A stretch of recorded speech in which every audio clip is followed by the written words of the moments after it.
कश्मीर में पर्यटकों का मौसम शुरू होते ही एक बार फिर टूलिप बाग कश्मीर में इन पर्यटकों के लिए मेज़बान का काम करता दिख रहा है।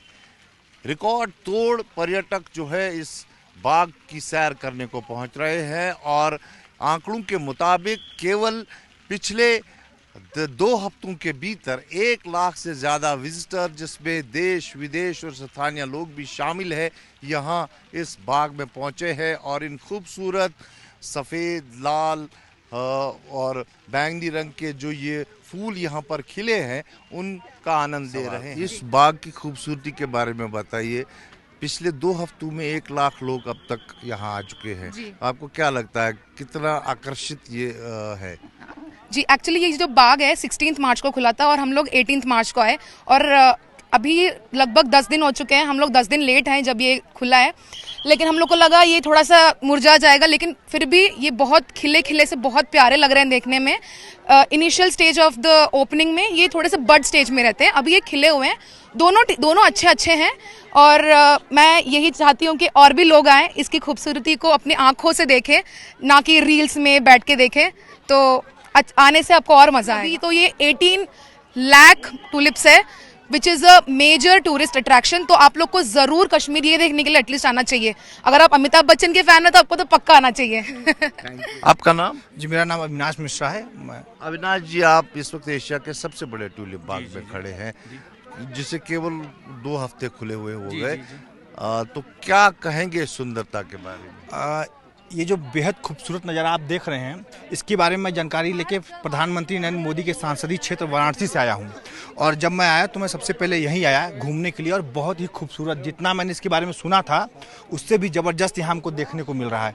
मैं बहुत ही आश्चर्यचकित हूँ इसे देखकर। और अगर हम आंकड़ों की बात करें तो लगभग इस बार 18 लाख टूलिप जो है 1 महीने के भीतर यहाँ खिलेंगे। 70 से ज़्यादा स्पीशीज़ यहाँ पर लगाई गई है और टूलिप बाग का मकसद ही है कि कश्मीर में टूरिज्म सीजन को प्रीपोन किया जाए। इमरान साहब, इस बार अगर हम देखें तो कैसा आपको लग रहा है, फोकस कैसा है, लोगों का अट्रैक्शन कैसा है, कैसा बूम दिख रहा है आपको? देखिए, हमारी कोशिश थी कि ये जो स्प्रिंग की अट्रैक्शन होती है ये एक रीज़न बने टूरिज़्म के रिवाइवल के लिए।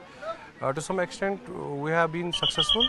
जो ट्रेंड रही थी बिफोर ईद, जो रमज़ान का महीना था, उसमें नेशनल टूरिस्ट ज़्यादा थे। ऑन एन एवरेज अगर 5000 दिन में थे तो 4000 जो नेशनल टूरिस्ट, अभी तक जो एवरेज हमारा है नेशनल टूरिस्ट का at least 4000 4500 per day national tourist यहाँ विजिट कर रहे हैं। जहाँ तक लोकल रश का सवाल है, बिफोर ईद और बारिशें भी थी, आफ्टर ईद लोकल रश भी पिक हो गया। अगर हम देखें सर्कमस्टांसेस जो अभी है वर्ल्ड ओवर जो सिचुएशन है, कीपिंग इन माइंड दैट, और जो लास्ट ईयर भी यहाँ एक टूरिज्म को एक दचका लगा था, तो these numbers are encouraging. We pray कि जो ये गार्डन है ये ज़्यादा से ज़्यादा और लोगों को जो नेशनल इंटरनेशनल टूरिस्ट है उनको एनकरेज करे यहाँ आने के लिए, ताकि यहाँ की टूरिज्म जो सेक्टर है जिसको दचका लगा था वो एक जो है फिर से रिवाइवल उसका रीज़न बने। ये तो अब वेल एस्टेब्लिश्ड फैक्ट है, 20 साल हो गए। 15 मई से पहले तो कोई आता नहीं था यहाँ, तो अब तो हमारा टूरिज़्म सीज़न शुरू ही होता है कि इवन विंटर से हमें कॉल्स आती है। इस साल भी कॉल्स थी, इंक्वायरी करते हैं लोग कि इस बार कब आ रहा है टुलिप, आगे पीछे, क्योंकि सबको पता है कि ये वेदर डिपेंडेंट है। तो वो तो एक एस्टैब्लिश्ड फैक्ट है, उसमें कोई दो राय है नहीं कि ये जो टुलिप गार्डन है जो ये सक्सेसफुली हमारा टूरिज़्म सीज़न जो है प्रपोन करने में कामयाब हुआ है। ये रिकॉर्ड नया बना है कि केवल 2 हफ्तों के भीतर ही 1 लाख से ज़्यादा पर्यटकों ने, और जिसमें स्थानीय लोग भी शामिल है, इस बाग की सैर की है। तो निसंदेही कश्मीर के पर्यटन को एक बहुत बढ़ावा जो है इस बाग से मिलता दिख रहा है। कैमरा पर्सन मंजूर के साथ खालिद हुसैन, जी मीडिया, कश्मीर।